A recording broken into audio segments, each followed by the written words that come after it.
not just a case. You're not just a client. You're a person, and you deserve support. You deserve simplicity. You deserve communication. When you hire an attorney, you deserve clear, risk-free advice that guides you to the best possible outcome in your injury case. And that's exactly what the advocates have been providing for over 30 years. After your accident, you deserve closure. You deserve compassion. You deserve peace of mind. You deserve an advocate. This is The Monty Show, the truth in sports talk streaming. When you want unbiased opinions about your favorite team without the spin, all you have to do is find The Monty Show, streaming live and available 24 hours a day, 7 days a week on YouTube. And now, here's Monty. Hey, The Monty Show, Friday, January 9th, 2026. Boy, that doesn't sound that maybe the Dan Lanning chords aren't quite warmed up as they are for Jake, who cannot wait to watch Kirk Cignetti go in there and sig it up with your boy. Indiana and Oregon tonight. We have a lot on that. Obviously, Miami shocking the SEC. And again, those frauds in the SEC, my God, that conference is embarrassing. I love all the national pundits who are like, oh, the SEC's dead and I'm here for it.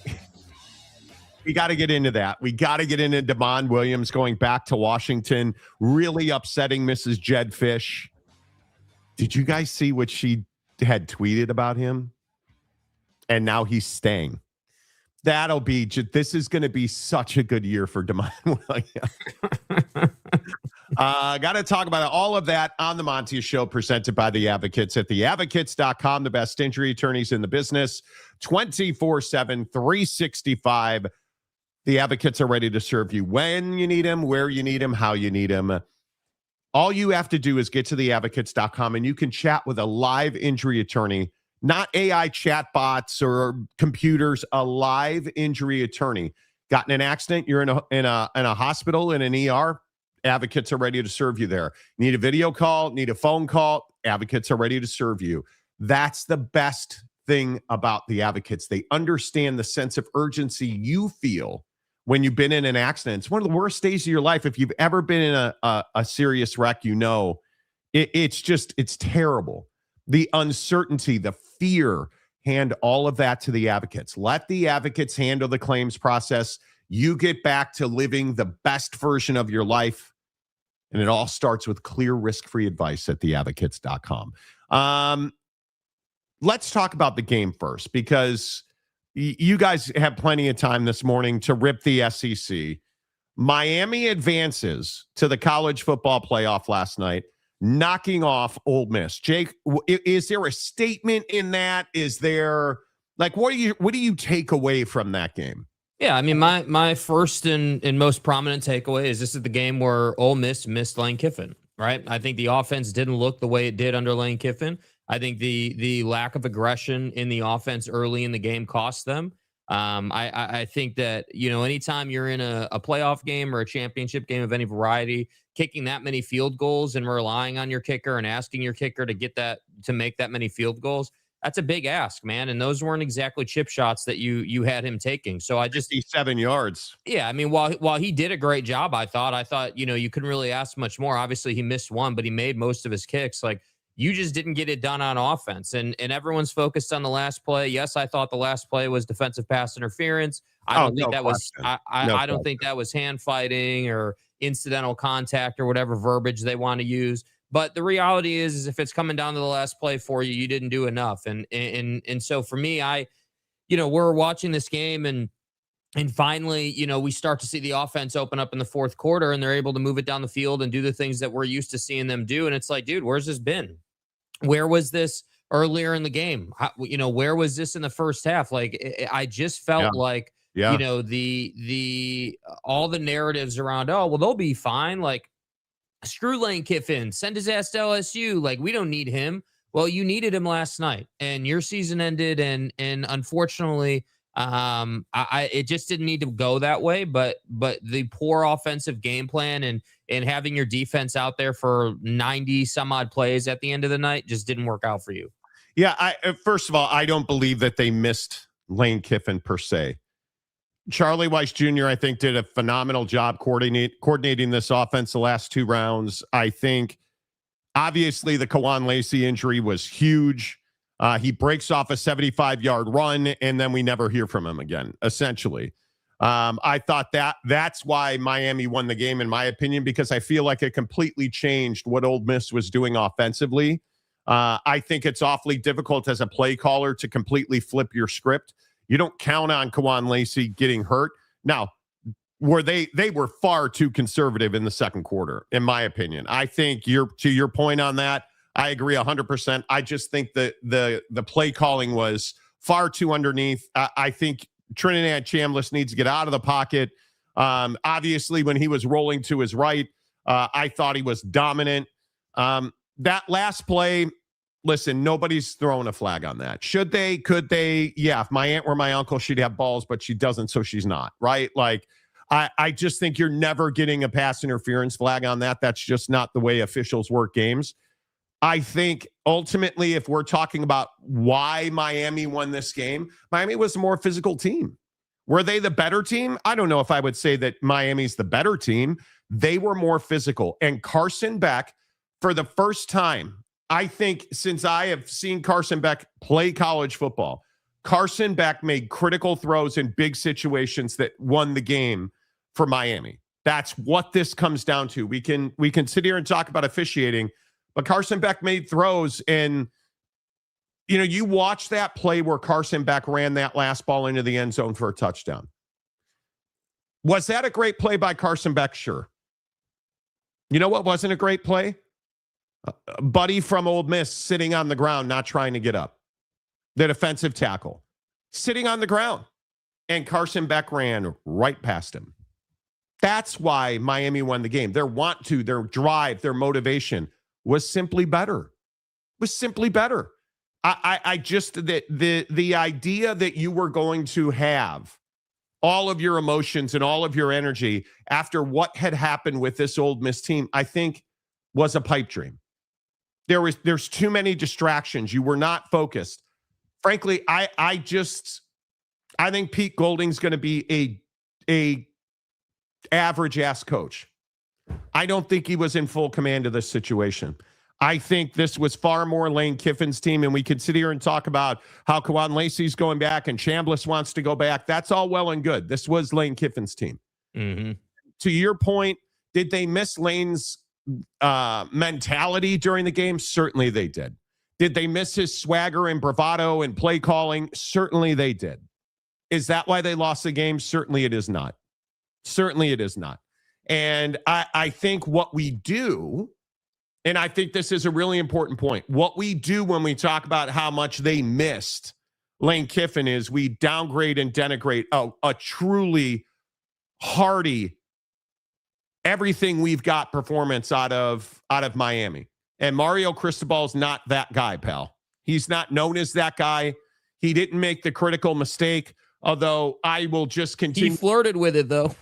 Well, he did. Yeah. He did. But I'll continue to tell you, I think it is incredibly, and what's the right way to say this? I think it is incredibly dangerous to have this level of undisciplined football in the second half out of Miami.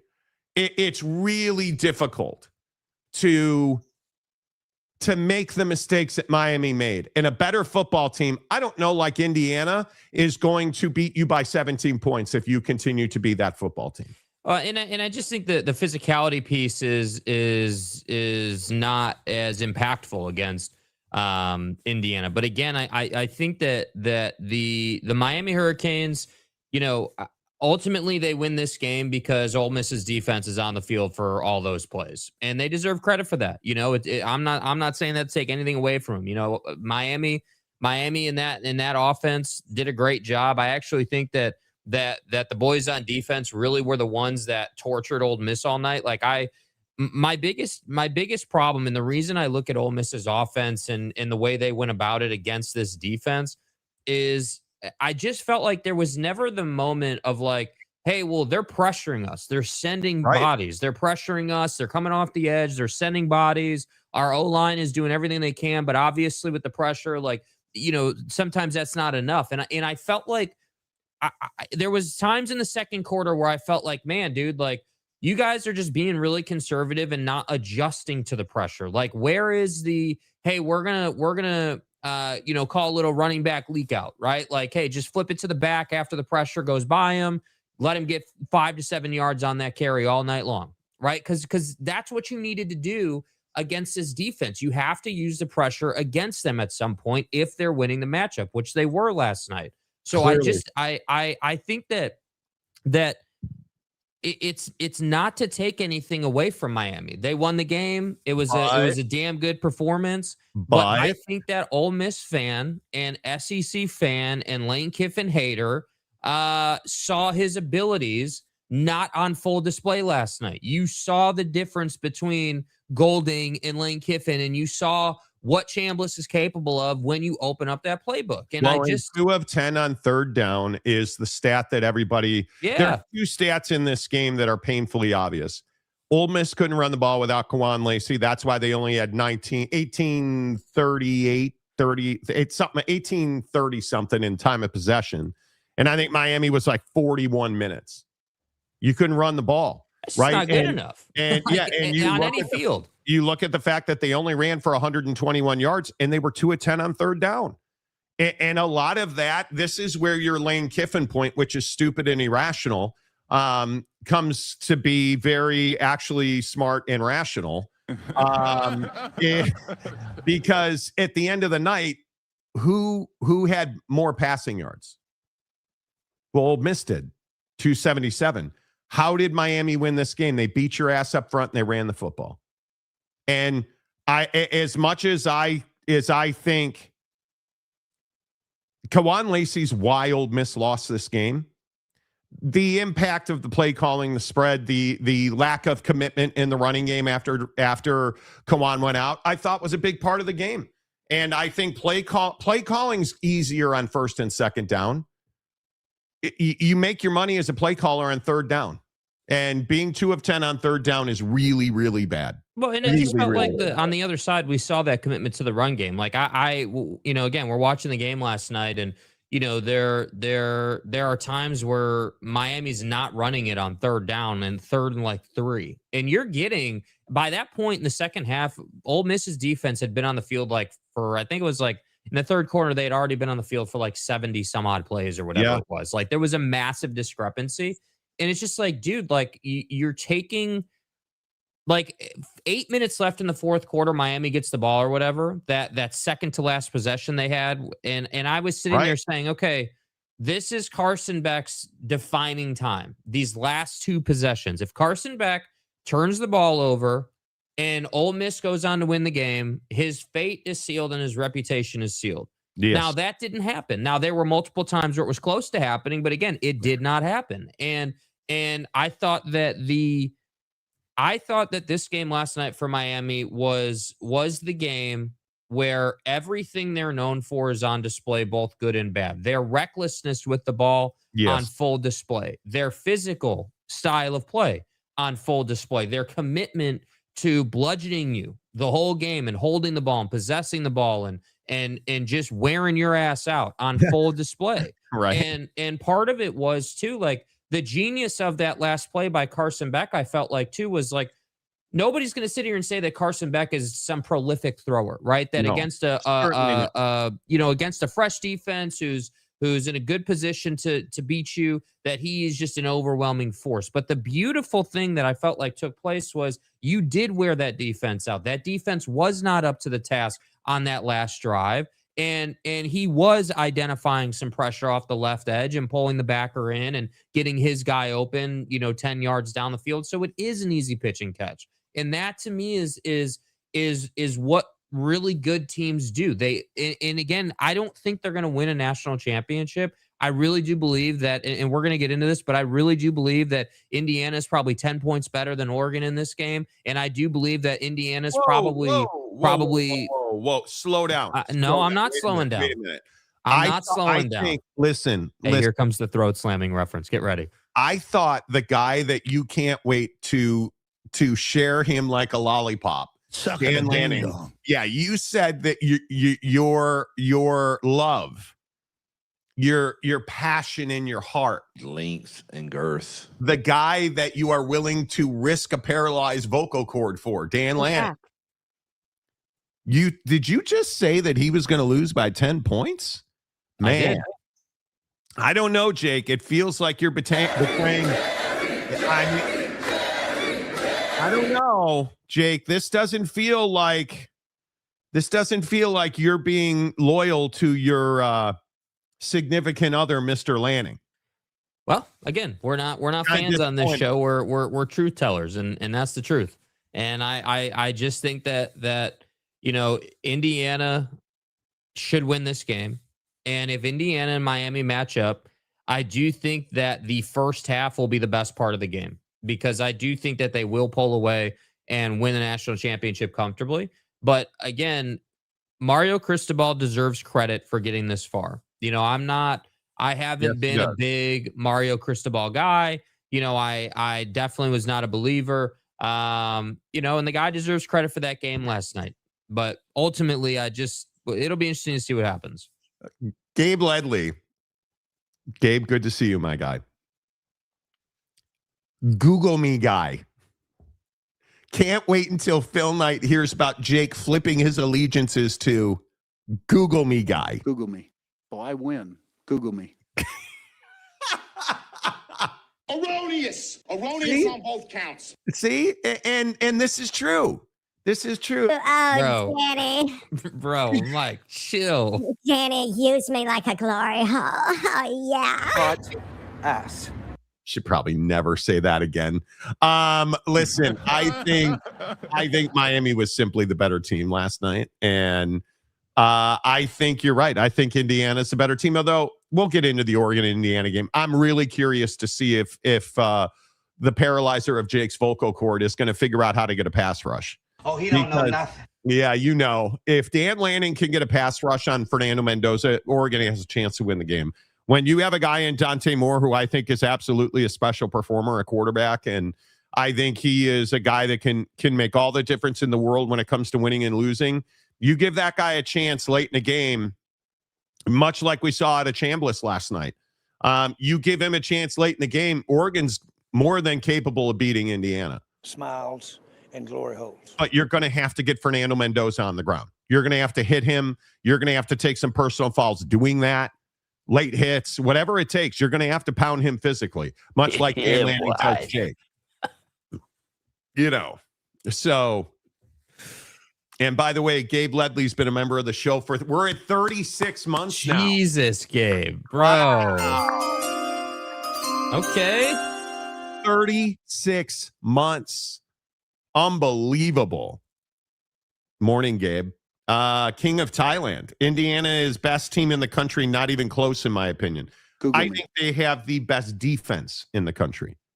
And more to the point, they have the best defensive and offensive line in the country. Mm-hmm. The way they play physically, the way that they just impose their large, visceral fat regions on you. Macaque. That's, to say, oh, look at that. TCU James is in. I agree with Jake. Indiana is beating Oregon, and it will be Indiana versus Miami in the national championship. All right, Jake, it's been nice. Guys, I wasn't planning on retiring from the show today, but now that James has agreed with me, looks like my time is coming to an end, as James is the great blacklister of the Monty program. Yeah, he just Preston stoned you. Yeah, so it's essentially what happened. Yeah, it's no redos. Yeah, coach, no redos, no trying again, no do-overs. So, I don't know what to even do. It's and we've seen this with Ollie Gordon, who was going to be the single greatest running back in the history of college football. We've seen this with DeJon Stribling, who was part of the single greatest wide receiver room in the history of college football when he was at Crap Hole State in Stillwater. With one of the most average coaches anybody's ever seen. We've seen this with that said coach, who then, after getting the TCU James, I turned coat and I am a traitor now. Seal of approval on Mike Gundy, who then saw his career spiral into the ground as though right now we ask. he was, never mind. Anytime Oak State James, who is now a traitor, and he calls himself TCU James, and we will not allow him to have opinions on Oklahoma State football on this show anymore. Anytime he comes out and certifies something as going to happen, usually and almost exclusively the opposite happens. So I'd like to you. Yeah. You suck. Yeah, I'd like to congratulate the Oregon Ducks on making it to the national championship game. I personally believe that the Oregon Ducks in the Iraq will get to the Natty game. The Iraq. Yeah. James is undefeated, man. Yeah, bro. You're not even wrong. You're not even wrong. Yeah. Don't forget when James said that Jake Retzloff was so good and a big fan. Yeah, and then how'd that work out for Manischewitz? I never sucked any ding dongs. Yeah, I mean, Trader James, the semen demon. Yeah, Right. Maury Alvarez, our great Floridian. I'm surprised it's taken this long for James to endorse the show a long time ago. Yeah. I don't know how, and again, I don't want to jinx it and go full James on it, but notice, no show yesterday. Some things get fixed. Everything's been fine today. So James, I don't want any comments or vexing or any BS about anything today. You let the show just roll on. Oh man, look at Monty's internet connection. Let me go ahead and want to work on some wiring here for you, boys. There it is. Oh, shit. Sure as shit. It blinked. Dude, there it is. Wow. James? It's incredible. We had gone 25 minutes without a single one. James shows up, and here we go. It's incredible. Every time, bro. James is like the Legion of Doom. For the love of God, James, please don't ever say you like the Monty Show. Ever. Yes, please don't. Douglas Riley has an important point here for us, though, okay? This is the best chat. I arrived this morning to Jake taking mouth shots from Dan Lanning. Well, thanks, dude. I mean, I didn't realize I was taking mouth shots this morning, but, if that's what we're doing, that's what we're doing. You did. Don't lie. Don't lie. How much Oregon gear's on deck for tonight, Jake? Like, are you? Well, I don't have a Dante Moore jersey yet, but I suppose I could go to the Oregon store and get one. It's got to be t-shirt, sweatshirt, skull cap, condoms, like all of it, right? Yeah. Like it's just socks, Yeah, you're decked out in the ultimate quacker when Dan gets home tonight off the team flight. Yeah. Right? Like, are you? It's fine. James cursed Indiana. Yes, he did. Indiana struggled to put Ohio State away. Miami didn't. I have no idea what that means. What is shocking is that Indiana's D-line is undersized, but man, they play big. They certainly do. Wow. Okay. Looking forward to the Oregon Natty now. Way to ruin it again, Okie Doke State Jimmy. Exactly. Okie Doke State Jimmy. James, who is now dominating the comment section, has caused Jake to turn the lights off in the shoe shop and send him to the rectory. Exactly. Because don't forget. Oh, don't forget, me and Jake, we were friends. You and James used to text. We texted one time during one show, like right 3 on the years same ago. show where you told him you loved him. Right. I was trying to be nice to the guy. You know how much flack this dude takes? Oh, I love you too, Jake. Say it again. Like you literally said to him, "Oh, I love you." Pause, bro. Pause. Just trying to be nice to the guy. Haven't said it. Whatever. It's fine. It's fine. James, go sit in the corner and think about what you've done. Oregon is not beating Indiana. Indiana can run the ball and play great defense. Here we go. Okay. Okay, guys, for $2. David guys. Hey, guys. Hey. Predict the Natty. The Natty, well, according to Oak State James, it's Indiana and Miami, and Indiana's winning the whole damn thing. You know, it's fine. It is what it is.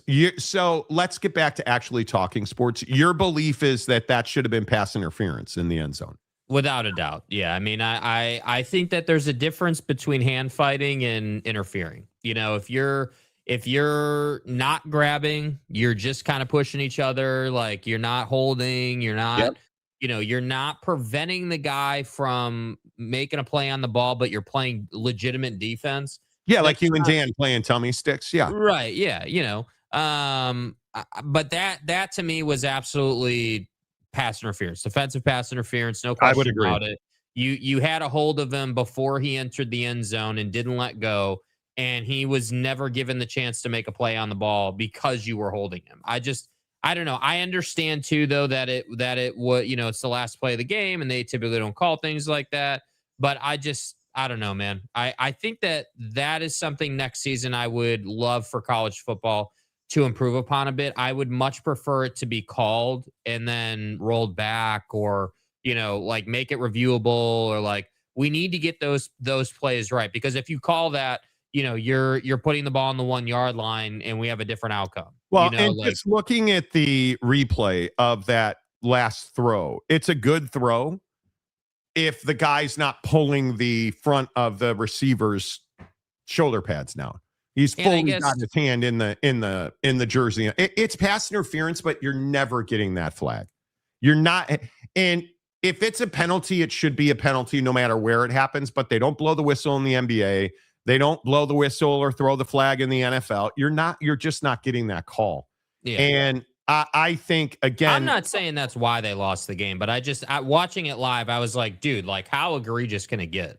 Like just how much, because there certainly has to be a limit to it. Like I understand last play, you're gonna let him play. Okay, I get all that. But I mean, there has to be some level of like officiating that goes on a play. It's still in regulation. We're not, like it's just like any other play, except for it's the last play of the game. Yeah. That's and again, I do want to correct myself. It wouldn't have been put on the 1 yard line. It's 15 yards in college. So again, it would have made it like a 20. I think it's in the end zone, right?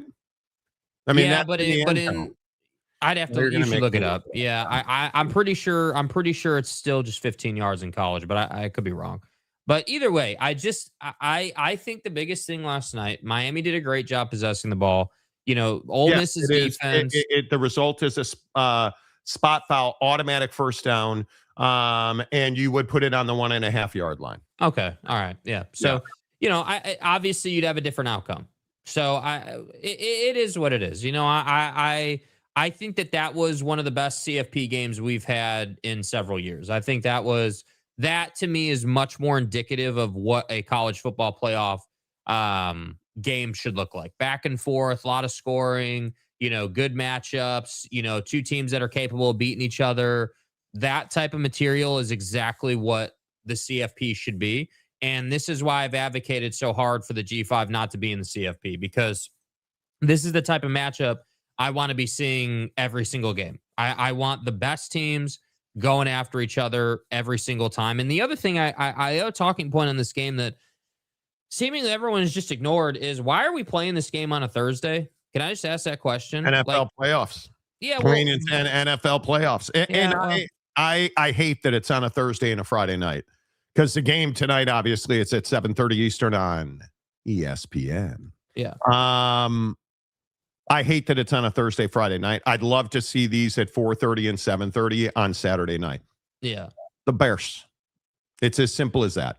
Yeah. This is an issue. The Bears are playing the Packers tomorrow night in the NFL playoffs, and can't wait. I don't want to go head to head. So I can wait. That's going to be a terrible weather game, and the Bears are going to lose anyway.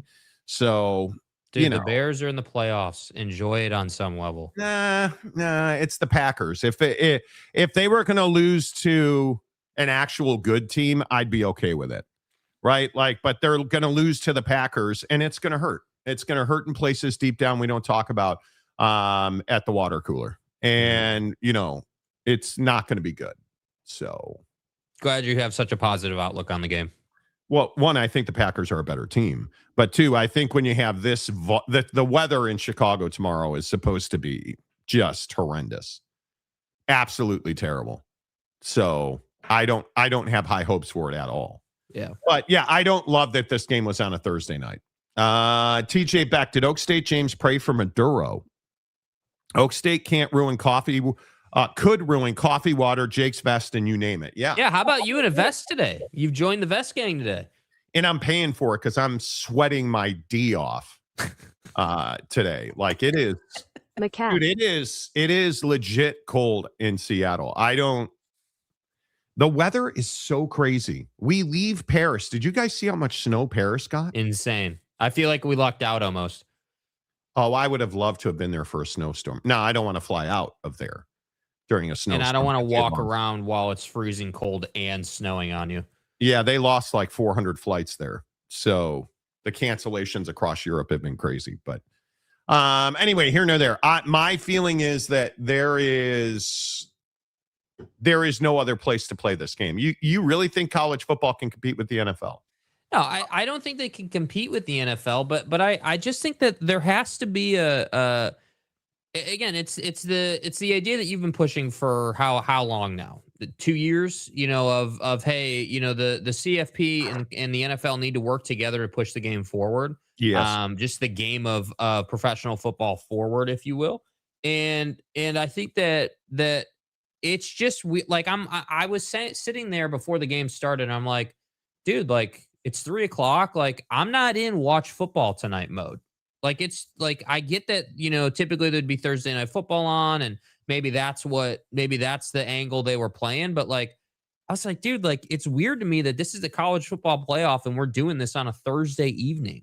Like what happened to, like you said, like what happened to, Saturday at 3 and 7? What happened to it? And that's where I say, like, I get it. Like, you don't want to compete with the NFL. It doesn't make sense to have 4 games going on at the same time. And like, I get it. It's messy. It's clunky. But I don't know, man. I want it.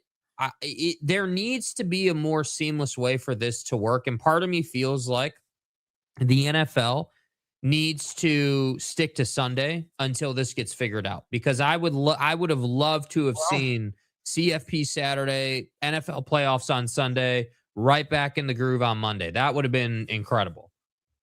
Yeah. Reviewing PI consistently would lead to 5-hour games. Truth. And the reviews already take too long. So, that was entertaining game that came down to the wire. Yes, it was. Jimmy Otson, Ole Miss had 2 great games in a row. I mean, they were entertaining. They did not play well. I think once Kawan Lacey was hurt, this game ended. Yeah. I think it was very difficult for them to even compete offensively without him at the end of the first half there. I mean, you cannot, if he's healthy and playing, you can't tell me they're kicking field goals. I mean, ultimately, that's what this came down to. Ole Miss's inability to execute in the red zone. Right? That's what. And even if you count the 57-yarders, right? Like their inability to execute in their inability to execute in Miami's end of the field is how this game was won. Yeah. I mean, they did a really good job handling Bain. They did a really good job. I mean, obviously the targeting calls, Miami, I thought, played an incredibly dirty game on defense, stupidly dirty. I just think it is pushing Chambliss out of bounds when you didn't need to. Just stupidity. And Ole Miss didn't make them pay for it. As simple as that. Big 12, at least we were better than the ACC. Miami, FU, Big 12, FU. Well, Miami wouldn't be where they are if they had played a Big 12 caliber schedule. That's just the truth. So, I mean, we can sit here and compare the two. I will say that at some point the Big 12 needs to get deep into the CFP. It's, I think you made a big improvement getting Tech in, and, obviously Tech loses to Oregon, but at some point, one of these programs in the Big 12 has to put a complete team together. I'm tired. And again, we don't need to spend a lot of time because I feel like we talk about it every day, but I'm just sick and tired of these Big 12 teams having a major flaw. Great defense, poor quarterbacking, hey, great quarterback. But yeah, defense is pretty suspect. Like, you got to put a complete team together. to go out and make money, man. I love that Bear Bachmeier put out a tweet saying running it back. Bro, you're a true freshman. What do you mean running it back? Like, I'm a little worn out, and we're going to talk about Damon Williams in about 20 minutes, but I'm a little worn out on this nonsense with, oh, bro, we're running it back. Shut up. Just shut up. Like, I'm so worn out on, I've made the decision. Shut up. I personally believe that it's in my best interest to not get in the portal and head to the Iraq. It is better for me to stay in Seattle. After I put out that I was leaving during someone's funeral and someone's vigil, and it's better for me. So, good job, dude. Nice. I'm so anyway. TJ Beck, who's been a member of the show for 23 months. TJ, always good to see you. Speaking of the SEC, third year in a row, there will not be an SEC national champion. Does this speak to something bigger than because of NIL? Did NIL open the door to anyone that wants to write a check? I think this is such a... The SEC won, 16 of 22 national championships? And the Big Ten's going to win their second in a row because Michigan didn't win a national championship. Call me when you win 14 more national championships. Like, if we really believe that the SEC, the only bar is winning a national championship, doesn't that speak to the quality and the expectations in the SEC? Yes. This idea that, the SEC won 16 of 22. I said they won 16 of 22 national championships. And we're downgrading them because they didn't go to the national championship 3 years in a row. That's supposedly some kind of thing. That's not a thing. That's not real. They won 16 of 22 national championships. Can I just stop right there to talk about the quality of that league? Nope. Okay, well, you've got Ohio State now and Indiana going back to back. Because my opinion is Indiana's going to win the national championship. Yeah. You can't tell me that because you didn't win the national championship for the last 2 years that somehow now you're just ass and you're terrible. That's really the argument you want to make. We keeping a buck right now, we ass. Okay. I mean, if that's you, if that's what you want to do, you knock yourself out. But I'm going to tell you again, the college football playoff is really important. The I think $20 million that Miami's won, transformative for their football program. That does not mean that the SEC sucks. This was an incredible, incredible season for Ole Miss. They lost to Miami. That does not mean that Ole Miss sucks. Why aren't we saying this about Ohio State? Oh, because they won a national championship last year. Well, the SEC had won 16 of 22. We're really going to sit here and say that the SEC is terrible. The very fact that you jackwagons obsess over the SEC at the level that you do, and you root against them at the level that you do, tells me everything I need to know about just how good the SEC is. Yeah, and I think that's the other thing that Big Ten, throat slammer doesn't want to talk about is the SEC is not even at the peak of its powers yet, right? Florida hasn't been good. You're looking at lower end programs like, Vanderbilt, overachieving. Like Ole Miss getting into the CFP is definitely overachieving for them. You're looking at a program like Texas not even getting into the CFP. There are going to be years where you've got Bama, Georgia, Texas, and now LSU all getting in, and they're going to beat your ass, and you're not going to have a presence in the Natty. Like, it is what it is. Like, it's cyclical. Great. Like, the Big Ten's doing great. And hey, and again, I'll keep saying it. The story of Curt Cignetti is one that needs to be studied. The guy's done a phenomenal job. This is not a anti-Curt Cignetti, Ryan Day, great head coaches in the Big Ten conversation. This is a Big Ten fans, for the most part, not including TJ Beck, because I think you were just genuinely asking a question, but like the Big Ten fan that just dies on the hill constantly, you're so ready and just slobbering and waiting to hate on the SEC, when the truth is that yeah, sure, you got a couple of good teams that are capable of winning a national championship in the Big Ten? Yeah, you have 2 right now, because Oregon hasn't proven the ability to win a natty yet, right? Like USC doesn't have that ability. Washington and all their drama doesn't have that ability yet. But in the SEC, I can legitimately start counting and get to like 5, 6, 7, 8 teams that potentially could compete for a national championship, like legitimately get to the game. Like, again, I just look at what Ole Miss is. Ole Miss is only that because of Lane Kiffin. Mm-hmm. I think we learned that last night, because if what is this? If we keep it at a buck, yeah. If Lane Kiffin's coaching Ole Miss, they win last night. We keeping a book right now. We ass. Nothing had ever changed.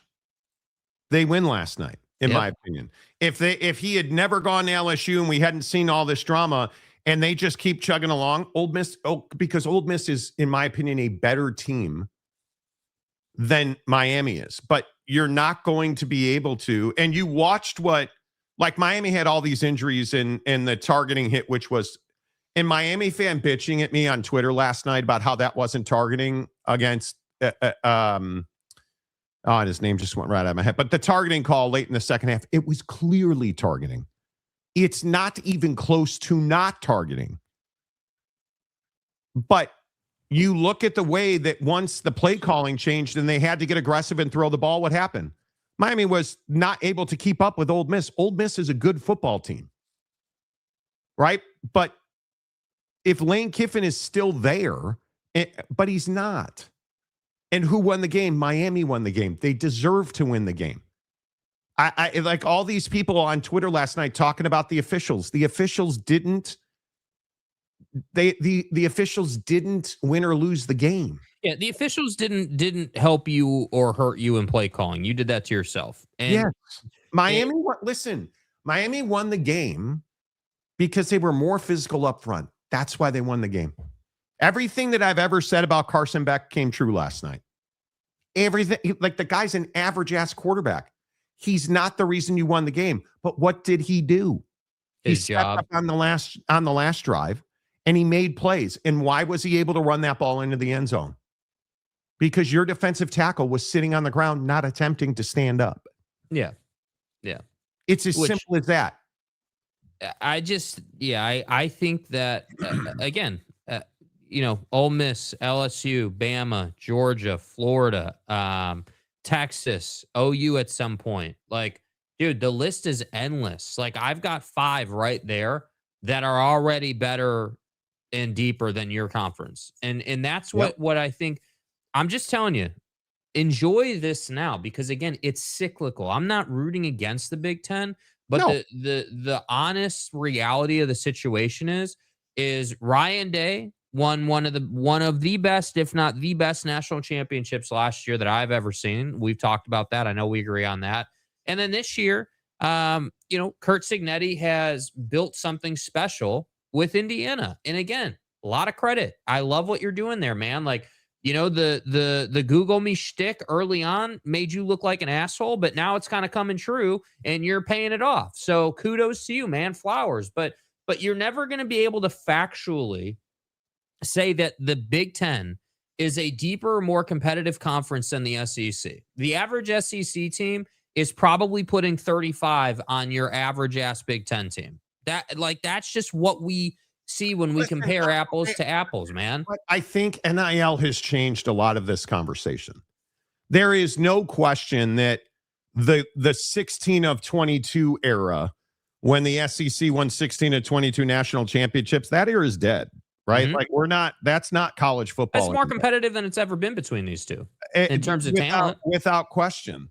And I think that's what people wanted. But then you can't get upset about the Damon Williams situation and try to vilify everybody. You can't get upset when LSU is throwing money at people like Lane Kiffin, and then Lane Kiffin's the devil of college football because you don't like the situation. This is the situation you created. Carson Beck is only at Miami, as average ass as he is, because of this situation. Mm-hmm. So I really struggle with these conversations about how college football is broken, but then you're all sitting here celebrating the fact that the Big Ten's potentially going to win back-to-back national championships. Well, which one is it? Is college football broken, or is it working the way that you wanted it to work? Because it can't be both. College football's not broken. It's simply now a product of the system that you all whined and complained about and then was put in place, and now you're whining and complaining about that. Is it perfect? Certainly not. Right? Certainly not. But you can't tell me that paying players and having a transfer portal hasn't closed the gap between the SEC and everybody else. Because it has. I just don't know. I don't know. I think when you look at how the gap is closed, much to TJ's point, NIL has to a certain extent leveled the playing field. I think NIL has also exposed the Hugh Freezes of the world, the guys who are not program builders. Mm-hmm. I think that NIL has exposed blueprints. And everybody wants to know why Indiana is so successful. Big part of Indiana's success is their age.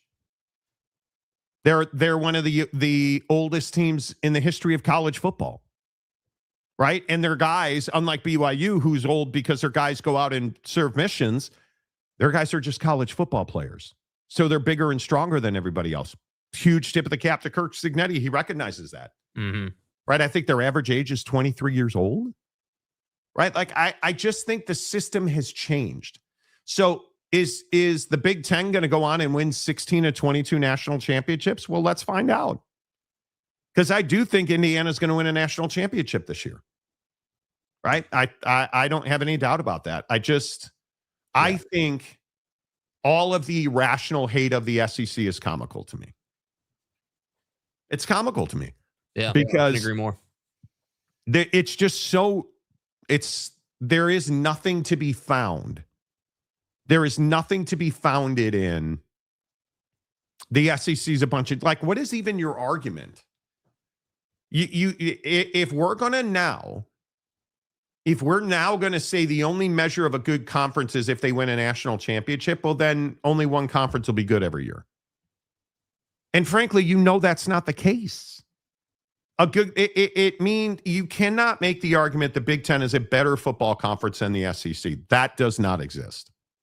I don't even know how you would do that. Yeah. What, are you going to lean on butter knives to make that a thing? Are you going to lean on? And I think, frankly, if you're in the Big Ten, the biggest feather in your cap now is it looks like Lincoln Riley finally has a roster that he can overcome his terrible defensive coordinators with. Yeah. I mean, for the next 2 years, he's going to have the most talent in college football. Mm-hmm. So the excuses evaporate. They do. I don't know. Anyway, it just is what it is. Sean the Hammer, I had no idea Beck is in his 7th year of eligibility. He's not young. They college football, and I think people want to rip Deion Sanders. But how long has he been telling us this? Recruiting high school kids is not how you win championships. College football is an older man's game. Yeah. The transfer portal. You have to build a base of talent. You have to build that top 30, I would say 35 to 40% of your roster has to be all-star. And most of that has to be through the portal. And then you have to hit some home runs on 3 stars and 4 stars. Because 5 stars are not winning you national championships. Just, they don't. They almost never pan out. The best coaches in college football don't win on high school recruiting classes. They need them. You have to be able to build the 70 other percent of your roster. But the rosters that win, like whether it's Will Howard last year or Fernando Mendoza this year, Usually it's you're not trying to win a national championship with a kid you got out of a quarterback you got out of high school. That does not happen anymore. Trinidad Chambliss was not a kid they got out of high school. Fernando Mendoza, not a kid they got out of high school. Carson Beck, not a kid they got out of high school. Will Howard, not a kid they got out of high school. Transfer portal. The game is completely different now. And it's what allows Indiana to compete for a national championship. But here, I could go on and on. I could go on and on and on. And I think, listen, Miami fan ripping the SEC last night, you won the game.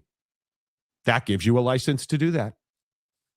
Anybody that thinks in a vacuum that the Big Ten's a better conference today, sure, okay. But in the real world, and when you really look at quality of roster, depth, best coaches, that's all in the SEC. The best coaches in the country are in the SEC. Mario, how many times did Mario Cristobal try to lose that game last night? A couple, no doubt. Mario's not a great head coach.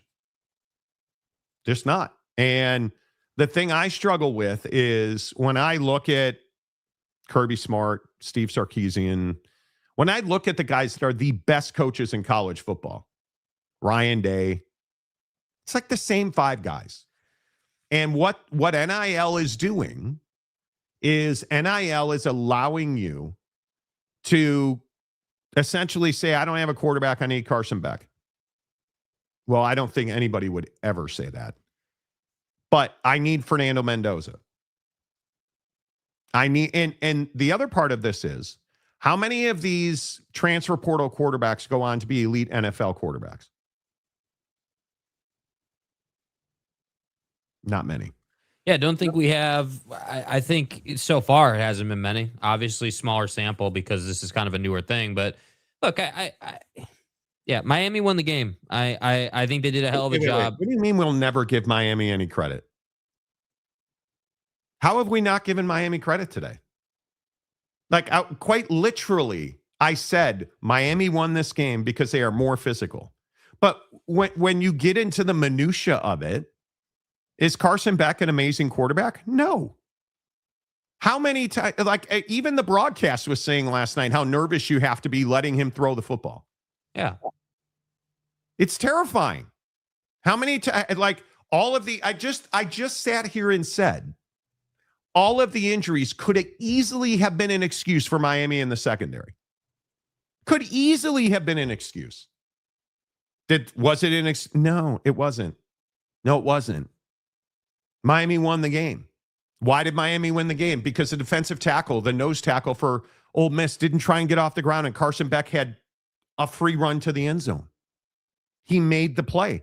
I literally sat here and said something nice about Carson Beck, and I'll never give Miami any credit. Yeah, I think that Rock and Rand, if you want us to slurp Miami or like not tell the truth, then yeah, probably see you on Monday, dude, with all due respect. But we've sat here for 55 minutes here and talked about, for the first 20 minutes, all we talked about was why Miami won the game, what they did better, what Ole Miss really struggled with. Saved his legacy. Yeah, Carson Beck saved his legacy. We talked all about that. Like, you can sit here and want us, I feel like you just want us to sugarcoat it, and I'm not doing that. I think, again, let's be really clear. Let's recap, right? What have we said?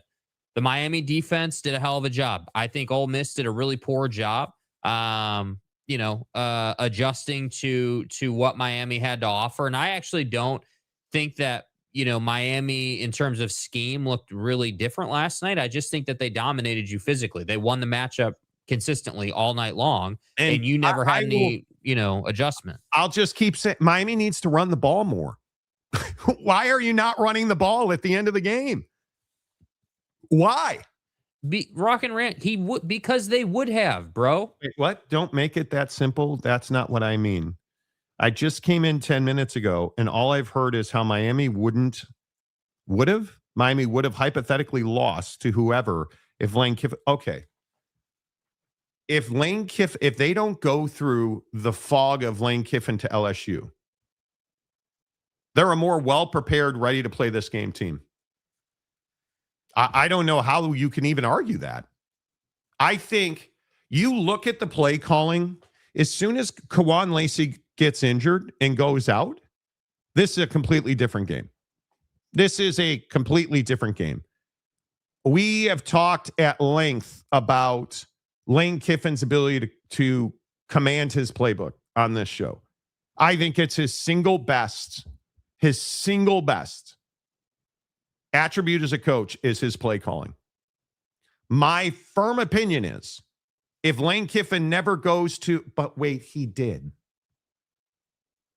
And that's exactly what I said.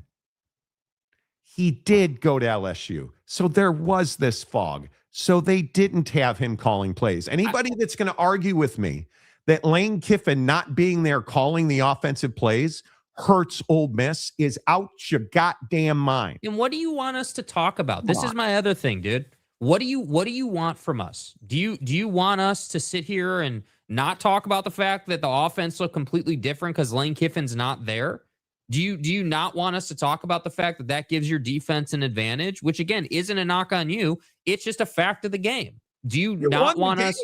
Yeah, like do you won the game? Like, are we supposed to just skip over the fact that you've only been here 10 minutes and your take is completely uneducated about what we've talked about for a whole hour at this point? And you probably should have won the game by 21 points. Yeah. Again, Miami fans sitting here dying on the hill of, oh, we dropped 4 interceptions. Well, yeah, you dropped 4 interceptions and you still only won the game by 3 points. And how again, and I think Rock and Roll, we've talked about this. How undisciplined are you on defense?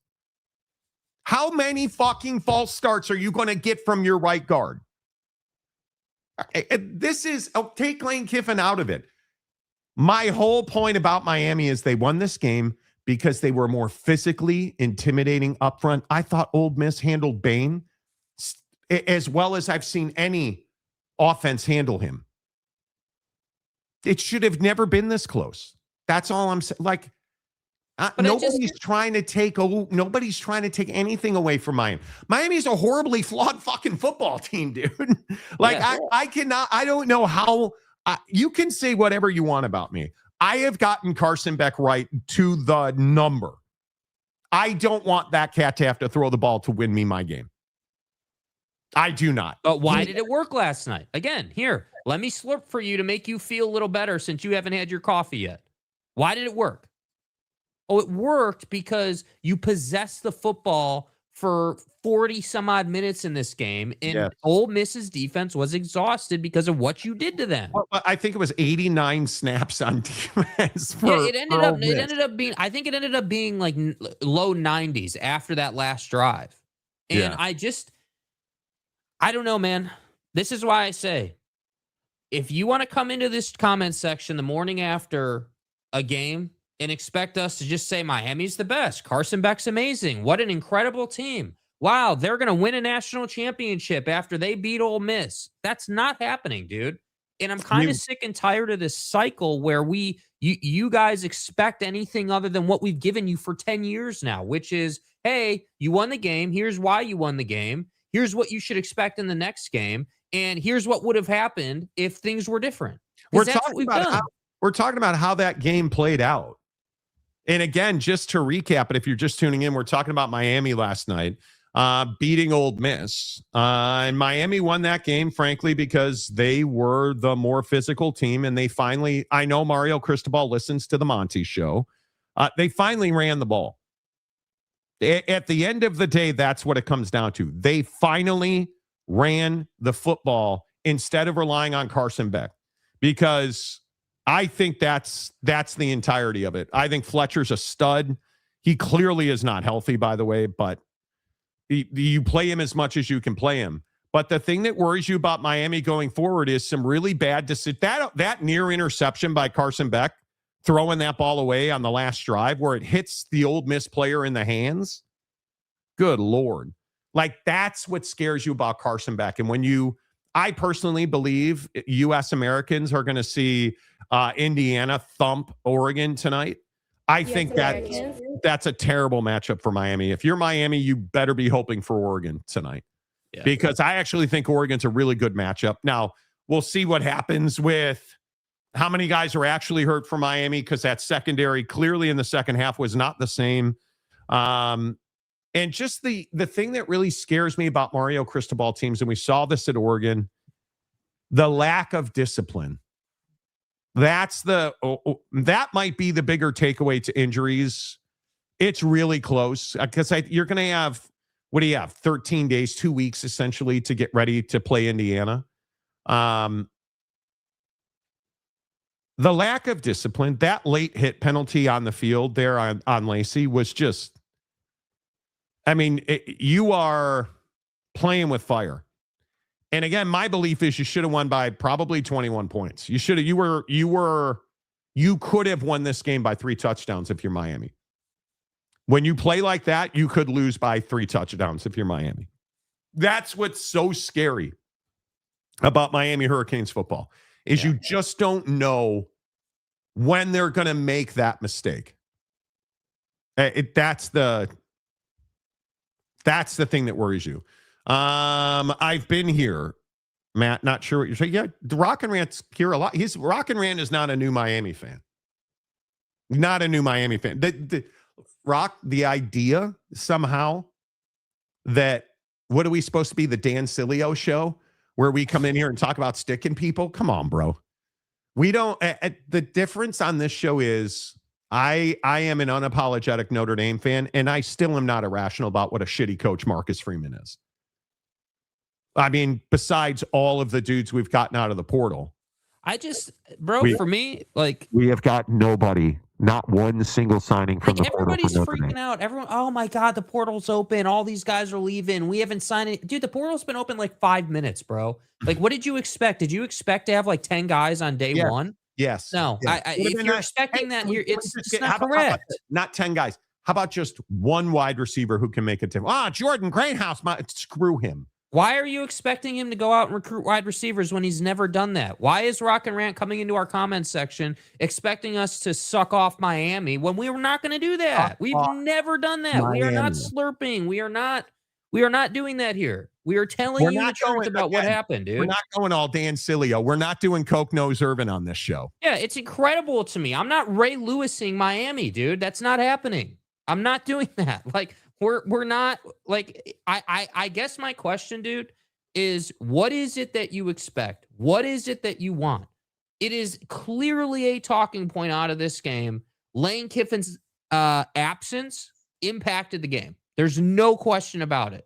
Look at the tape before they played Miami and when Lane Kiffin was there and how the offense worked. Look at the game after Lane Kiffin left. To Rock's point, he's not there. Miami won the game. Nobody here is trying to take anything away from Miami. The argument happened when we started foolishly talking about the SEC and the Big Ten, and all I'm saying, it just drives me nuts that the expectation is that, hey, like, don't talk about the Lane Kiffin thing. Don't talk about this. Don't talk about that. Well, sorry, dude. It's a talk show. It's a sports talk show. Part of our job is to talk about every point that we feel is relevant to the topic. That's what I don't get, like, dude. Part of our job is to make sure that Rock and Rant hates this show. Yeah. Which clearly we've accomplished. So nice job, dude. They cannot make those type of penalties versus Indiana. That is for certain. Cannot do that. And I think, what do you mean Kawan Lacey's tanking his draft stock? Number one, he's not going to the draft, so I'm not sure what you're talking about. And number two, he had clearly you could see he was injured. But if you're on the field, you're healthy enough to play. It's a good question to answer. Why is the SEC 3-6 in the last 3 college football playoffs with the SEC champ? But I just think NIL has closed the gap. And the Big Ten's put together a couple of good teams. Give them credit. Great. Yeah, I think Ohio State last year and Indiana this year are very good football teams. Yeah. I just think there's so much irrational hate of the SEC. It just tells you how good the SEC is. That's what it is. The NIL is not just about other teams getting quality players because of money. It's that some teams in the SEC cannot hoard top players like Saban did. I think it spreads talent out. That's what NIL does. I mean, I think that's your point. That's what I've always said about NIL. It hoards players to the P4, but across the P2, which is the SEC and the Big Ten, who feed routinely on the Big 12 and the ACC, you tend to hoard players and you tend to spread those players out a little more, which is why it is so troubling that Notre Dame forgot the portals open and has got nobody. I really hope Marcus gets an NFL job. I would be amazing. I have no idea who we would have coach that team. Tommy Rees, Monty. No, thanks. Lane Kiffin not being there is a variable of the game, so it does need to be discussed. It's a big part of the Now that the game has been played, why would you not have the thought, well, I wonder what that team would be like if Lane was there? It would have been, they would have had a completely different offense. In my opinion. I think like Charlie Weiss Jr. is a good dude. He's not the play caller Lane Kiffin is. You can clearly see the difference offensively with Ole Miss pre-Lane leaving, post-Lane leaving, with and without him. I think it jumps off the screen. Sometimes the chat wants Monty to be black and white. Well, how do you know I'm not mixed race? That's what you meant? But anyway, with his comments about teams, but Monty understands shades of gray. Well, you ask your mom. I mean, not Grey's Anatomy. They're 50 Shades of Gray. Rock and Rant and TJ Beck got the Euroman bag vest boys in a tizzy. Two insufferable fan bases in Florida, but for different reasons. Canes fans are the drunk uncle. They can be fun and deluded Uncle Rico. Knowles fans are just the HOA Karen that measures the bushes. Yeah, Knowles, Florida State fan. That's a beast you don't want to take on. Chatter's too busy chatting and not listening to what Monty and Jake are saying. Yeah, listen. How did we get so... Jake, you look pissed off genuinely. It drives me nuts, dude. Miami fan drives me nuts, dude. Marcus wants to know, did somebody defecate in Jake's oats today? Why is he so upset? Because it drives me nuts when fan of team who won a game last night wants to come in and wants to come in late to the show, 50 minutes into the show or 45 minutes into the show, and say that we didn't say good things about their team and we're just talking in hypotheticals and you guys won't give us any credit and you're just a Notre Dame show.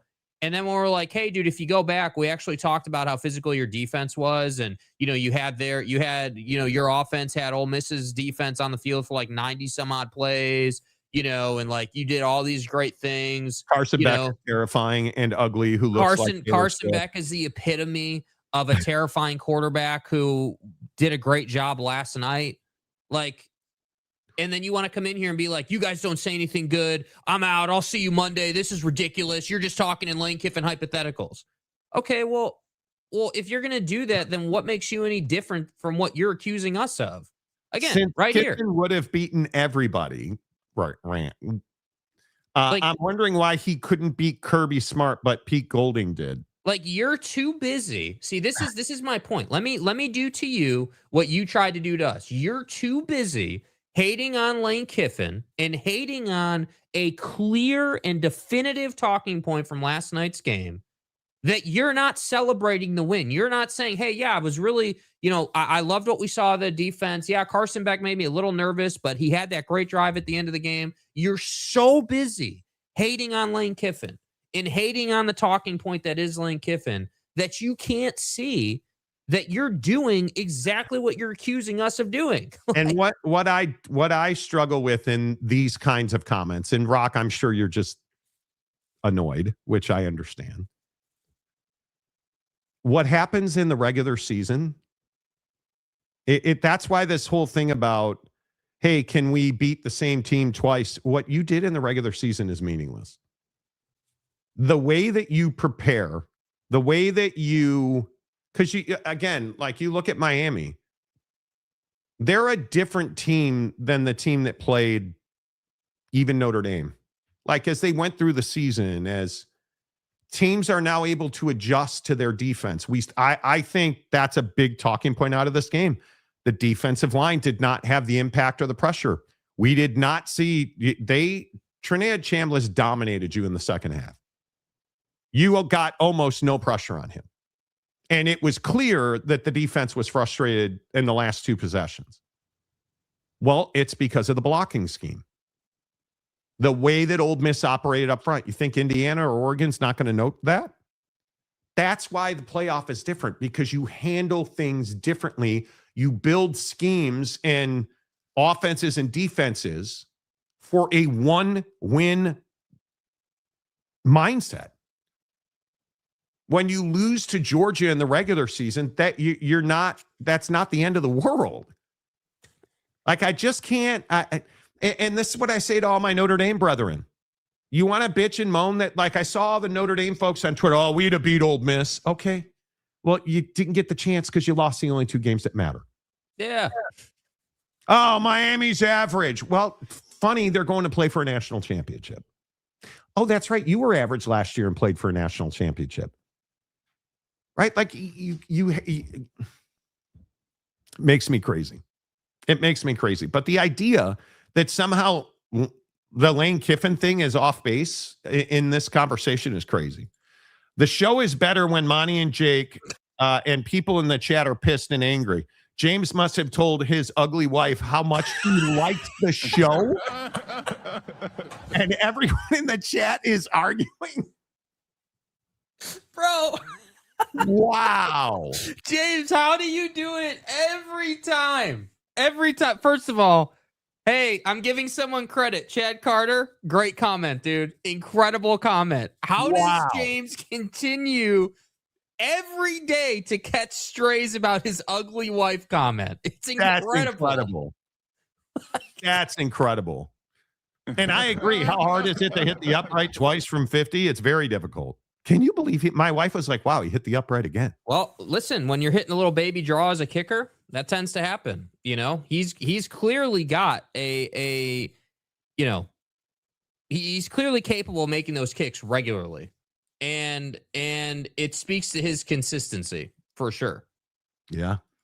Oh, look at that. Sean the Hammer, the newest Sean the Hammer show. You're supposed to play the thank you. Thank you. Do your damn job, Jake, instead of worrying about Lane Kiffin. Yeah, I know all these hypothetical and fake narratives about Lane Kiffin. My bad, dude. Hammer, good to see you. I appreciate you being a member of the show. Hello? Hello. Dana Marie is still missing. You should go do a wellness check. Wish you were me. Commenting. In fairness, Lane has in no way won anything to say if he is on the sideline if he wins a semifinal. Yeah. He hasn't won anything. Totally agree. 100%. That's true. Yeah. And my argument is not that he's won a bunch and that's why he'd have won the game. My argument is that if you look at the tape of how their offense had operated in his final game and what they look like, I think that offense beats Miami's defense. That's my take. But again, that's a hypothetical. That's a what if scenario. That's just a talking point that I think is interesting out of this game. I don't live in what if scenarios. I know you don't, Monty. I get it. I don't live in a what if scenario. Thank you. Hold up. Jake is married. Well, him and his life partner. Yeah, boy. No, Jake is not married. Guys. Hey, guys. Anyone else notice that since moving back to mornings, James has stopped with all the burner accounts because he's getting ready for work and he's too busy? Well. Or maybe Dana Marie's body.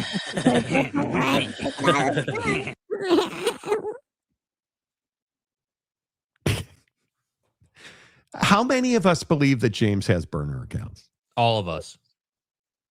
Dana Marie is not a real person. He is 100% that he is not Dana Marie. They've never met. He just wants to pound booty. He never said the pound booty part. He is passionate in defending and saying he is not Dana Marie. He is not Dana Marie. But you don't believe that. I don't buy that for a second, right? I mean, she's not a real person, dude. She is a burner, and so she's hot. I mean, you know. Okay. Sure, I guess. I don't believe she's real either. I think we've said this from the jump. I think it's a bunch of hooey. And I do think Dana Marie is a burner of James. You know. Yeah, and I think welcome to the nightmares point here. You know, how many more are there? How many more burners are in this chat that James has not admitted to yet? You know, we'll never know. Muldoon says he has at least 4. I mean, he must. I think James is probably like, 6, 7, 8, burners deep at this point. Chad Carter says he made you smile. Yeah, you did. That was funny stuff, dude. Caught the ugly wife portion of your comment caught a stray. That was incredible, dude. You know, is anyone else concerned a little if Dana Marie isn't actually a burner? Like, should we do a wellness check? I mean, there's no way she's real. No. There's no way. James is an AI bot created and controlled by the NCAA Stadium's consortium. I think this. Gotcha. This is true. You know, he is not Dana Marie like Bill Clinton did not inhale. Well, in sexual relations, did she suck his? I mean, probably. I never sucked any ding dongs. I've seen the dress. He is not Dana Marie like he didn't have a cigar in the Oval Rectory. Again, did she suck it? I don't know. I have no idea. I don't know. Where is Big Daddy Magic? Has he sent me videos lately? Hey, player. Yeah, exactly. He is still, we're not the same relationally because he's relationally. He's still on this rip that I reported him to Instagram, which, bro, I did not look at my DMs or my message. I never do. But in Paris, I was not. He sent me a good number of videos. Jesus. The biggest load that we've seen. Oh my God, dude. And then there's this one. Hey, player. It's morning. I wake up. Note the show in the background. And the first thing I hear from 2026 is AJ DeBanz is the best player in college. JJ McCarthy's now a complete bust. But when you talk about AJ DeBanza, you will call him the beloved AJ DeBanza.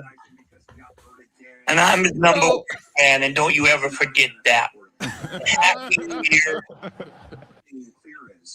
And your number 1 New Year's resolution is to put respect on Mamacita's name. You hear me, boy? Wow, I don't even know. Bro, you in the background calling JJ a bust. It's incredible in that clip. Timothy. I was trying to make a joke. Yeah, it was weak that he only took 1 snap. I only talked. You're talking about Chaco. Right before halftime. Yeah, this feels depressing. He sent me so many videos. One more thing. I'm going. Whoa, what happened there? Hello. Is this thing on? Hold on. One more thing. I'm going to Notre Dame, BYU. Oh, boy. Whoa. So, let's go to lunch. You buy and dinner. All right. Bye-bye. You buy. God damn it. Hey, player, look at this. Official BYU. Well, they sent you an Let's autograph. open it up.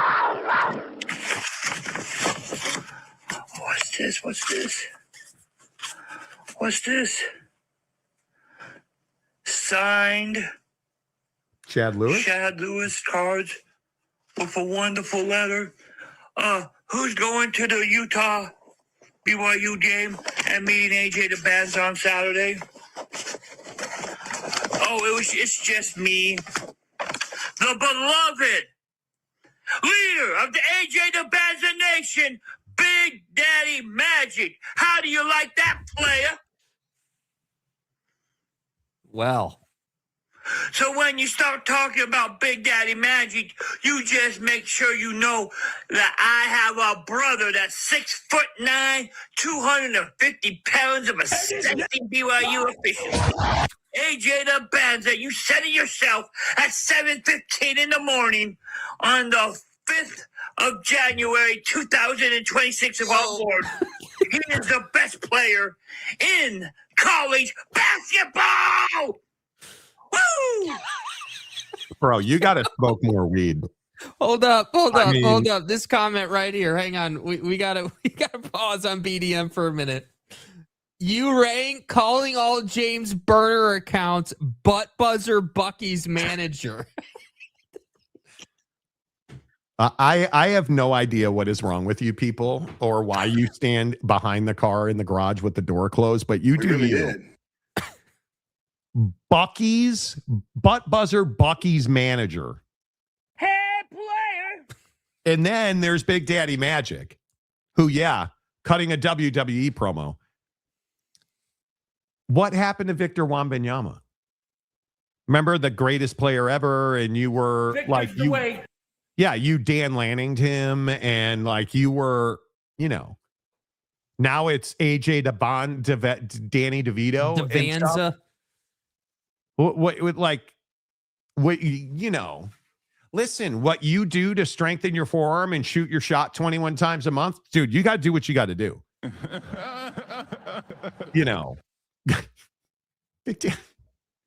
Big Daddy Magic always finds a way.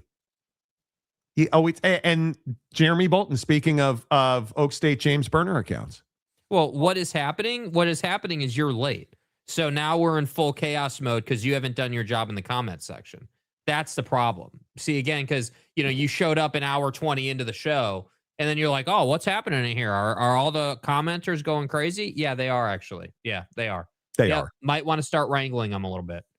Monty, how many dinners do you have to buy BDM now? I mean, you buy, like 800. I don't know. I don't know if he is Captain Lou Albano. Macaque, Monty's new license plate in the PNW. Macaque. This show lives in an alternate reality. It lives in an alternate reality, and we've got 35 minutes left on this show on a Friday morning, and I just don't want it to ever end. The from rock and rant to BDM, Yeah. How on earth am I the guy that's on hook to buy you dinners? Yeah, how does that work? Did we went from shirts to dinners? Yeah, how did I become your surrogate? And what happened to Victor Wembanyama? That's the part that I'm still. Is this a 6'7", 6'7"? Is that what this, or it's this 6'7", 6"? AJ Devanza is, by the way, the best player in all of college basketball. And a joy to watch play the game. He is. How BYU is doing it, I don't know, and frankly, I really don't care. He is, to me, AJ Devanza is the real deal. Mm-hmm. And whatever happens Saturday at Utah, I hope AJ Devanza scores 50 points. I do. I really hope he does. Let's get predictions in the comment section right now. Oregon, Indiana, -3, 58.5, 7:30 tonight. ESPN. Final score, Jake. How bad does your lover lose to Indiana tonight? I think we're looking probably at a 35-24 Indiana win. I think that Indiana, unless Stan Lanning comes up, like you said, with some kind of scheme to throw off Indiana, some kind of defensive scheme that he has not shown on tape yet, I think that Indiana, to me, the physicality is just what has allowed them to beat Oregon. The ability to push Oregon off the line on both sides is what allows you to control them. And I just have a hard time believing that a team that's got Fernando Mendoza plus the physical nature of that defense is going to lose to this particular Oregon team. I love Dante Moore. The kid is as talented as anybody in the game, man, and can make plays for days, can run away from your pressure. But if he spends more time eluding pressure than looking downfield, you're not going to score enough points to keep up. And that to me is ultimately what I'm going to be looking for in this game. What is Oregon's answer? You were able to, against Penn State, everybody was saying road game, Penn State's physical defense, they're going to push you around. You had some answers for that team, but this team has a better quarterback, has a better defense, and has a ton of belief right now. So I look at this. I don't think they're putting 40 on Oregon, but I do think we're going to see, 35-24, 35-27. It's going to be way closer than that. I think this is a one-score game. I don't buy it, dude. I think the reason I say that is that against Texas Tech, and Baron Morton, I think, is what he is. Texas Tech has not had problems scoring points until they ran into Oregon, who, again, as I continue to say, the best teams in the college football playoff morph into something we haven't seen yet. Right. And that's what Oregon's defense did. Now, did they pressure well? No, but they never pressure well. So my belief is Fernando Mendoza, their number one point is to make him get out of the pocket and move to his left. You have to do it. You have said multiple times this year that you don't think Mendoza's game translates well to the NFL at this time. I do not. What is that? What does that look like? Why is it that you feel that way? I think there's a couple of things that I really don't like that Fernando Mendoza does. Fernando Mendoza as a college quarterback is elite. At the NFL level, he is not a guy who reads defenses. He plays in a system that is very simplified for him. He quite literally is, that guy's not open, I'm throwing it there or I'm throwing it away. They don't ask him to do a lot. He is another one of these quarterbacks in Fernando Mendoza who is in the shotgun almost exclusively, and it's a handicap. And to me, the thing that really worries you is he is not mobile, and when he is pressured, he struggles. And in the NFL, you just do not have the time. And Fernando Mendoza, do not conflate what I'm about to say as they're the same guy, because they're not. But Fernando Mendoza is very similar to J.J. McCarthy in that their games do not translate at all. Their flaws are almost unfixable when it comes to the NFL. If you're going to be in gun and you are not mobile and you struggle against pressure and you are inaccurate and you float the football when you're on the move, you're not going to be a good football player in the NFL. You can get away with that. Look at the play against Penn State when they had the Epsteins on the rope, right? And you saw what those pedos were doing to Indiana. How did Penn State stay in that game? They beat Fernando Mendoza up. And look at the play he made. Was that a good throw that he made to win the game, that touchdown in the back of the end zone? No, in fact, it was a terrible throw. It took one of the single greatest catches I think any of us have ever seen to win that game. And that will be his problem in the NFL. You're not going to have time, and you cannot stand in the pocket and think that you're going to be able to pat the football. You have to be able to move. And I'll liken it to Shedeur Sanders. Why did we see every week Shedeur Sanders improve? And why did he get better as he got more reps? Because he's learning to be more efficient outside the pocket in the NFL. He's not standing there patting the football. And what have we seen with Shedeur's throws? We've seen them go from here to here to here. Because in the NFL, you want the ball to be neck high. Yeah. You can't have the ball up here because much like Carson Beck last night, throwing hospital balls, bro, you can't do that in the NFL. That does not mean that Fernando Mendoza is a bad college quarterback. So if you're Oregon, you're defensively against Mendoza, you're saying that you would your philosophy would be to get after him and probably to make him move. That would be your philosophy. If I'm Dan Lanning, I don't mind a couple of roughing the passer penalties. Yeah, agreed. I want Fernando Mendoza to feel pain because he hasn't felt much pain this year. Mm-hmm. You look at Fernando Mendoza and you look at the way that Fernando Mendoza operates outside the pocket when he's been hit or when he's faced an enormity of pressure. And you begin to quickly see that he's just not the same guy under pressure. No quarterback is, but some guys are built to deal with it.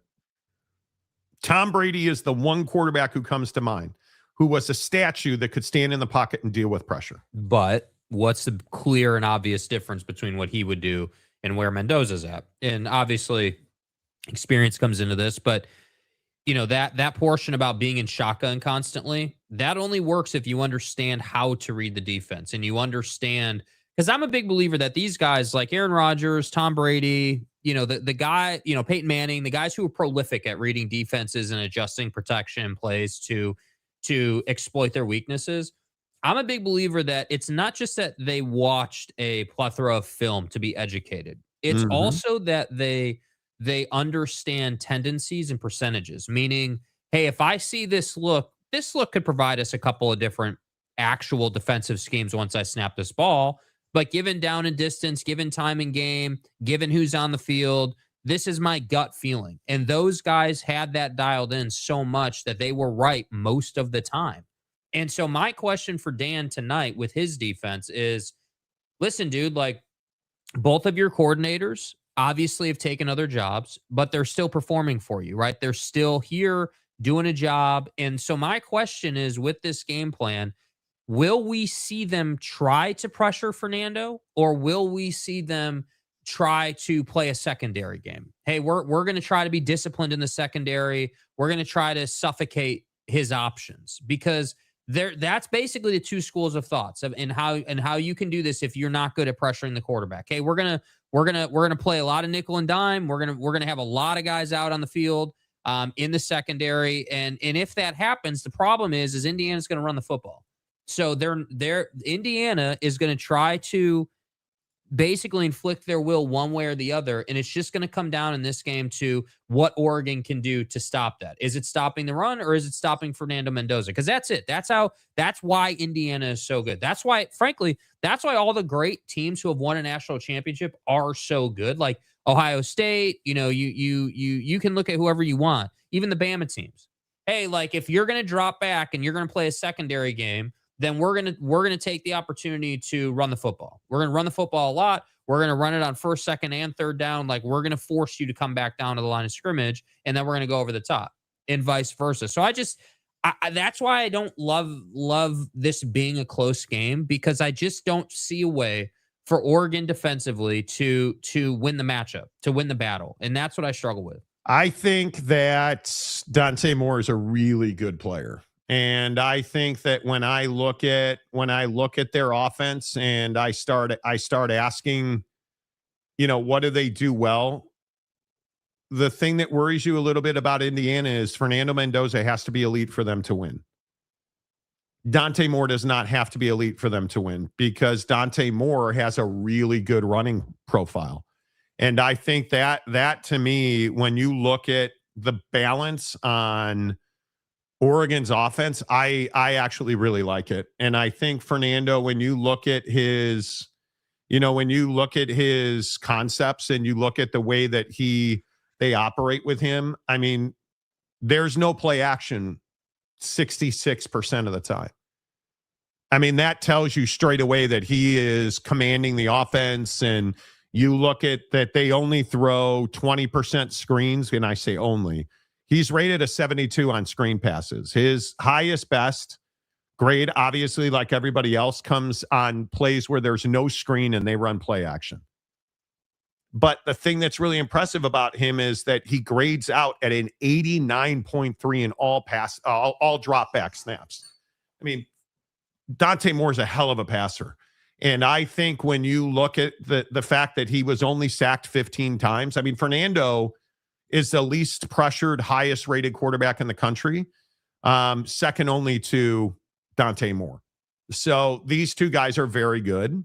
Yeah. And I think the thing that stands out to me is Indiana's a better team because they dominate the line of scrimmage. What is Oregon's defense going to be able to do to get Fernando Mendoza off his spot? That's what this game will come down to. You have to hit Mendoza, and you have to cause turnovers. And if you are able to do that, you will beat Indiana. They will not be able to do that so they will not beat Indiana. Facts. But this is going to be something like, I think 24-21, 24-20. It'll be a one-possession game. And it would not surprise me if Fernando Mendoza makes plays to win the game late, because he's done that. He has done that. And I think if you are a guy that likes stats or what have you, I think Indiana's defense, they're the number 2 scoring defense in the country for a reason, because they're very good. They're excellent against the run. And I think the thing that really stands out to you is that I just think they're a complete team. They're very disciplined because they're older. You're not playing with, I mean, you look at Tony last night, who's an 18-year-old high school senior. Which is wild. You're not playing 18-year-old high school seniors at Indiana. You're playing 23-year-old fifth-year seniors. Like, this is an experienced team. Mm-hmm. Oregon will have the ball with a chance to win the game. And we'll see. Hey, listen. I sure hope so. For the record, FTR, throat FTR. slammer. I hope that you're right. I hope that they are in position late in the game, just like Miami was, to win a ball game. I hope that's the case. I just don't think it will be. And we'll see. We'll see. I mean, again, Fernando Mendoza is not one to make a lot of mistakes as well as a quarterback, right? Not one to turn it over a lot, not one to put the football in danger a lot, not one to fumble a lot. So, this is what I say. This is what we've talked about, you and I, on this show for weeks now, the whole season, frankly, about Dan Lanning. This is one of those games, the way this is set up, the circumstance, how the season's gone, like what the matchup. This is one of those games for Dan Lanning where it's like, hey, Dan, like, this is on you to come up with a scheme and a game plan to beat Indiana. Can you do that, or can you not do that? Can you come up with a game plan that your players can go out and execute that allows them to win the football game? That's what this game is for everybody involved. I don't think that, just for the record, FTR, I don't think that Cignetti has a lot of pressure in this game. Everyone expects him to win it. They're a better team. Wow. He's been consistent. Like, I think that for Indiana, this is just another preparation week. That's the place that they're in my opinion. I think they won't feel that until they get to the national championship game. For Dan, I think Dan damn well understands the expectations and where he's at as a head coach, meaning, hey, I haven't won enough in the CFP. I need to correct that narrative. I need to, this is where I would agree. And it's what's hard about being a head coach, right? Like, you get to the end, and if you don't win the ball game, now the cycle starts over, and you got to wait a whole calendar year to get that same opportunity. It's not hey, well, yeah, we'll go to bed, we'll look at the film, and we'll get them next Saturday. That's the hard part about being a head coach, but that's the bed you made. So I just hope that we don't get what I don't want to see is a game where, much like against Texas Tech for Oregon looked frazzled offensively against Texas Tech early in the game. That can't take place here. Like, if you're going to win this ball game, you need to come out prepared, ready to go, and in your groove from the first offensive snap of the game. If not, you're not going to have a chance. Yeah, I don't pretend to believe that Oregon's better than Indiana, but that's not why teams win games. Agreed. And I think that Oregon, if we go back, how many of those lessons learned against Indiana when you gave up 30 points? That to me, that's what I need to know. Is Dante Moore going to put up more than 200 yards in this game? That's what I need to know. Are they going to run for more than 80 yards in this game? That's what I need to know. You can't average. What did they average a first time out? I think last night I was looking, it was like 2.7 yards a carry. Yeah, less than 3 yards. You got to be better than that if you're Oregon. How healthy is Kenyon Sadiq? 2 for 21 last time out against Indiana. Got to be better than that. Right. So I just think there's a lot of questions, because Fernando Mendoza did not play well against, in my opinion, he did not play well against Oregon. I was watching all those throws last night. He was a very mundane performer in that game. Mm-hmm. And I think that it'll be interesting. He had Elijah Surratt. I think he went for like 120 in that touchdown, average 15 yards a catch. You got to shut that down if you're Oregon.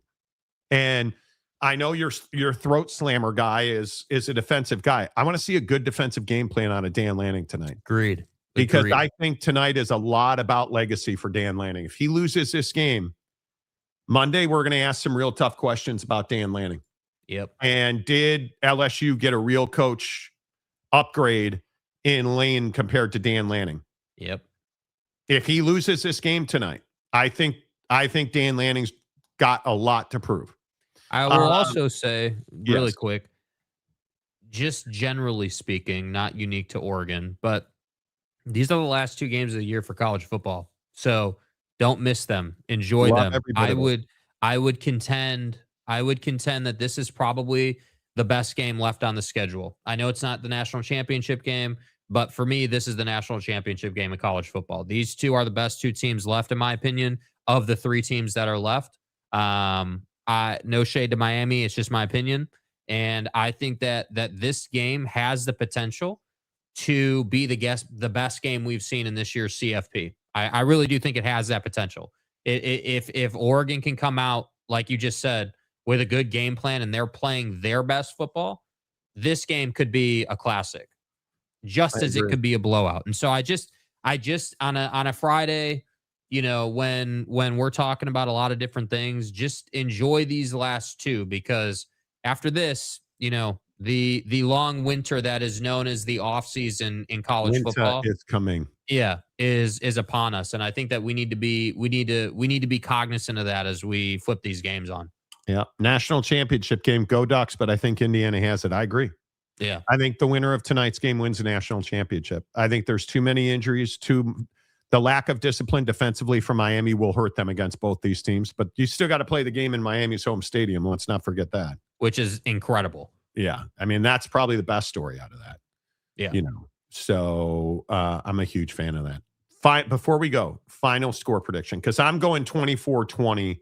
Indiana wins the game. Yeah. I mean, we're totally different on this, and that's okay. I mean, I emotionally, as a college football fan, as someone who obviously is a big fan of Dan Lanning and what he's done at Oregon so far, yeah, I want Oregon to win the game. I want them to come out and prove it, and for them to have a great showing. But I don't buy it. I can't. There's no way for me, as somebody who does the show, as someone who follows college football, and also just as a fan of the game, as a guy, as a guy who's in a relationship with Khaki guy on the sideline, like I can't sit here and be like, yeah, man, Oregon's got a great chance tonight when I just don't see it, especially with what you didn't do against Texas Tech. So I'm going to stick at what I said, man. I think it's a 10-point victory for Indiana. I think it's 35-24. And I obviously that's 11 points, but I think that it is a game where Monday we are going to be talking about, hey, Dan Lanning has serious questions to answer in recruiting. We can no longer sit here and say, yep, it's good enough to get to the CFP, because he's past that now. You've shown us you can get to the CFP. Dante Moore going to the NFL draft? No, he will stay. I think he stays. I think that he will leave this game feeling like they have unfinished business. He will play a good game. He will not have a bad game. He will play a good game, but they won't win the game. And I think Dante Moore and Dan Lanning and all those guys know that they are good enough to compete for a national championship. They're not good enough to win one. And it's Dan's job and that staff's job, one, to replace the 2 coordinators that you're about to lose, because I agree they're super impactful and excellent at what they do. Mm-hmm. So Dan is going to have to replace those 2 guys, but then he's got to improve in recruiting. I mean, all jokes aside, like I know everyone is like, oh, Phil Knight money and Nike and okay, whatever it is, whatever the sales pitch is, it needs to get better. You need to go out and you need to get better talent up front that gives your quarterback and your secondary a better opportunity to make plays for you. Spoons or butter knives? Real quick on TJ Beck. Damon Williams at UW. Thoughts? Man, dude. I think, one, this is not Lane Kiffin's fault. So let's stop saying that. Number 2, you're dealing with an 18-year-old kid. And I understand all the media in Seattle think this kid is the devil now. He's an 18-year-old kid. This is a kid. This is not Fernando Mendoza. My succinct advice or my succinct opinion on this is he got terrible advice from somebody. And then what happened? He hired the single greatest sports industry lawyer, Darren Heitner.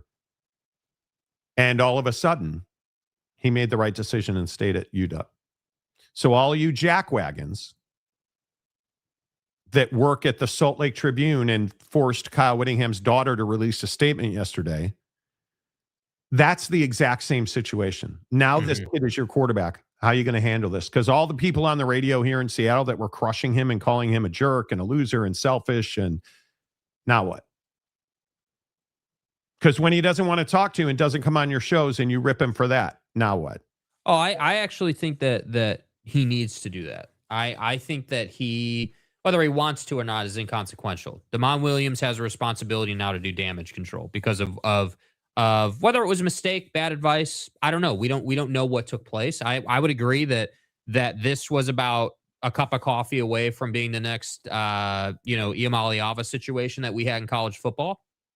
And I think that the one thing that bothers me that nobody is talking about is that there was ever a way in which Damon Williams felt that it would be better to leave Washington, because it's never just about the money. And this is the thing that I think people don't want to talk about with Jedd Fisch.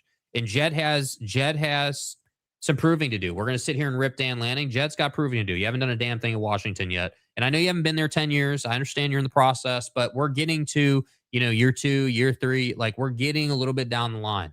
So my main point is, yes, Damon made a mistake. Yes, it should have never got here. Yes, if you want to bitch and moan about people tampering and talking to him when he's under, okay, cool. Awesome. Another day. The core fundamental issue of this is that there's 2 issues. One, Damon made a mistake and thought that he could get greener pasture. He's 18 years old, to your point. He will learn from this. I don't think you will never see him on the radar again. He'll play quarterback. He'll do a damn good job. He'll go to the NFL. Everything will be fine. People will forget about this in the long run. I think that Damon Williams will never play in the NFL. I think Damon Williams is not emotionally capable at this point in his life of overcoming this. And that's what nobody talks about. He's as talented as any quarterback in the country. You cannot tell me that his relationship with Jedd Fisch is not damaged by this. Jedd Fisch's wife ripped him on Twitter. Yeah, but again, but he released his leaving UW during a memorial service for a tragic death on the campus at UW of an athlete who died of cancer. And he got crushed for that. As he should have. How does he go to class? How does he go to a basketball game? How does he go to Whole Foods? How does he go to Lululemon? Everybody knows his name. Everybody knows his face. I don't know how you recover from this. Well, I think, look, you want to know how you recover from it? You win ball games. Like, I know that's simple. Go out and win games. Go out and give some people something to remember you for other than this now. Because this is, to me, this is the process, right? When something like this happens and all those things you just mentioned are taking place, because I am totally agreeing with you. I think that is absolutely taking place. Damon needs to grow up. Like, you need to face the media. Like, this is, to me, this is situationally speaking, like player responsibility. This is very Ollie Gordon. Hey, you made a huge mistake, and now you need to face the music and talk about it and be accountable. And then you mentally and emotionally need to move the hell on and focus on winning ball games. So I would love to see Damon Williams at some point. Don't know when, don't know what's realistic, don't know what's best. They have to figure that out. But at some point, you need to get your ass in front of the media and you need to answer questions and you need to be accountable and say that you made a mistake and you were sorry for disrespecting that funeral service and that vigil and that day. That's number one. Number two, you then need to say, hey, this is what I'm focused on. I made a mistake. I love playing at Washington. Me and Jedd Fisch are good. I'm here for my teammates, and I am moving forward. That needs to be the thing. That you need to push forward and deal with it. And to your point with what you said, if he's unable to do that, if he's not emotionally mature enough or emotionally capable of doing that, then Jedd Fisch has made a mistake welcoming him back. That's the reality. Yeah, I think it's going to be interesting. We'll have a lot more on that, I'm sure. But it's a really difficult thing. Like, I don't enjoy that this is a talking point in college football. I don't, like, for better or worse, this is going to keep happening. Kids are going to keep making these kind of mistakes and doing this. And I agree. I don't know. Was it his dad? Was it his mom? Was it his friends? Who the hell told him it would be a good idea to get in the portal and go somewhere else and just say, yeah, I got a contract. Clearly that contract now, as it looks like, is legally binding. So now you're back. So I don't know who gave you that advice, but here we are. Yeah, his attorney, Darren Heitner, who is one of the best in the business. Yeah, I guess so. He left Doug Hendrickson, or Doug Hendrickson left him, because DeMond and Jedd Fisch had the same agent until yesterday, and then everything changed. I don't know. We'll see. Yeah. We'll see. We'll see. I think the game tonight's huge. I'm really looking forward to the show on Monday to tell you all how right I am and how good looking I am, and your wife will agree with me on that. But as always, the Monty Show is presented by The Advocates. At theadvocates.com, the best injury attorneys in the business, 24/7, 365. The Advocates give you clear, risk-free advice, and the best part is you never reach in your pocket to pay the Advocates, because you don't pay the Advocates unless and until you win your case. The worst happens this weekend. Be ready for the bats at theadvocates.com. 24-20. Indiana's going to beat Oregon. And then Indiana's going to beat Miami to win a national championship. Until Monday, say goodbye, Jake. Goodbye, Jake.